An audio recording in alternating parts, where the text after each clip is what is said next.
Matthew 25, 5 through 9.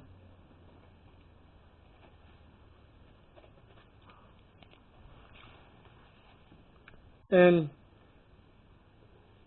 as the bridegroom delayed his coming, they all grew drowsy and fell asleep. You know, sometimes as we're walking as Christians, we get tired sometimes. You know, we get like complacent. We get like, well, we ain't continuing, and when we become complacent and okay, where we're at, you kind of most of the time we get tired and like, oh, what I'm doing is good. I don't need to do anymore. I'm doing enough. I can rest. You know, so we become like these brides here that can get drowsy and fall asleep. We're doing what we're doing, and we're happy with what we're doing, but we're not willing to grow any further and do any more.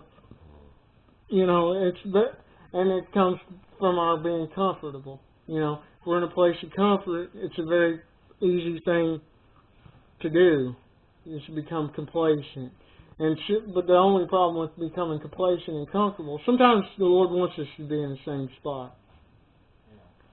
And if He does, then we're going to be okay. But if it's not the Lord wanting us, then we're just choosing to be in the same spot.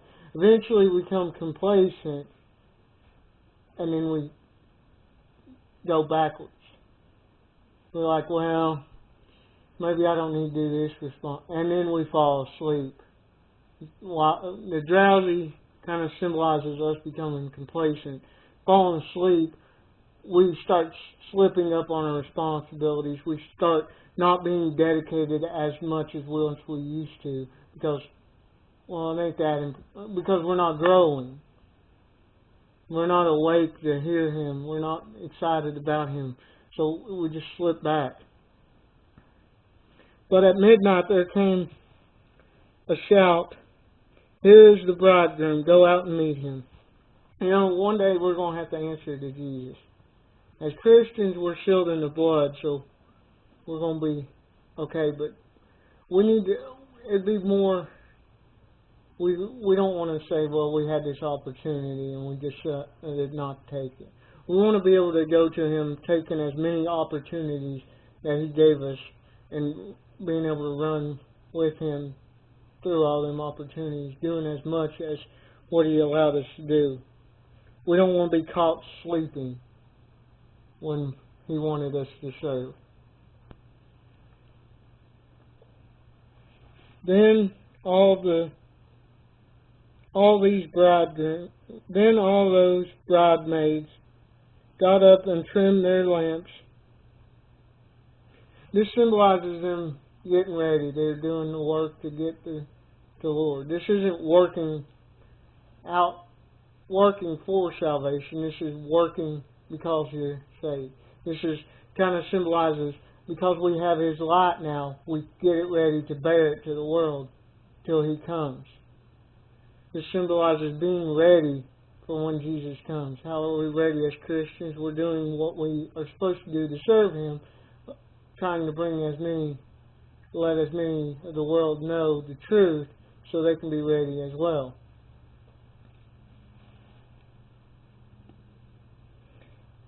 But the prudent answered, "No, indeed, there would not be enough.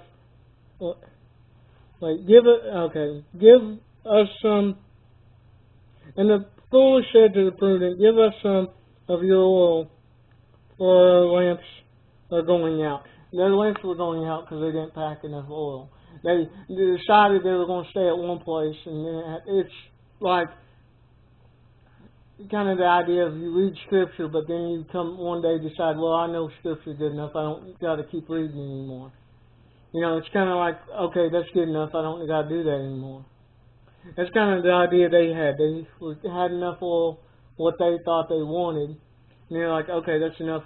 And then the time came where they needed the oil, and they didn't have it. You know, there'll be a time where studying the Bible and knowing it real well is good. But stopping, there'll be a time where you forget something and you knew you should have been reading the Bible to have known it. You know, I used to thought I knew everything about the Bible. I used to think nothing could touch my knowledge of the Bible. I found out real quick I don't know nothing. Yeah, it's the lack of growth that happens if we just stop. And the oil oftentimes symbolizes the Spirit, and light symbolizes the gospel, Jesus. So they didn't have enough spirit, they didn't have enough faith to have their gospel shine out, because they settled for a certain level. And while the other brides were being able to see, the light was burning so they could find Jesus, they were in the darkness because they weren't where they needed to be. But the prudent answered, "No, indeed, there would not be enough for you and us. Go to the dealers and buy for yourself." You know, we should have light. That's how we show the world we're a Christian, by bearing our own light to the world. Too many times we may rely on other people to get their light, and the world does this. They go to church and they listen to what the preacher's saying, and they base their faith completely off it. It's kind of what these women were doing. They were going to go to these women and hopefully get their light to shine to get them where they needed, instead of preparing for their own to have light. They're relying on others. You know, hearing preaching is good, but if we're not digging into the Word ourselves and learning for ourselves, we're missing out. We're not going to grow as much if we're just relying on others.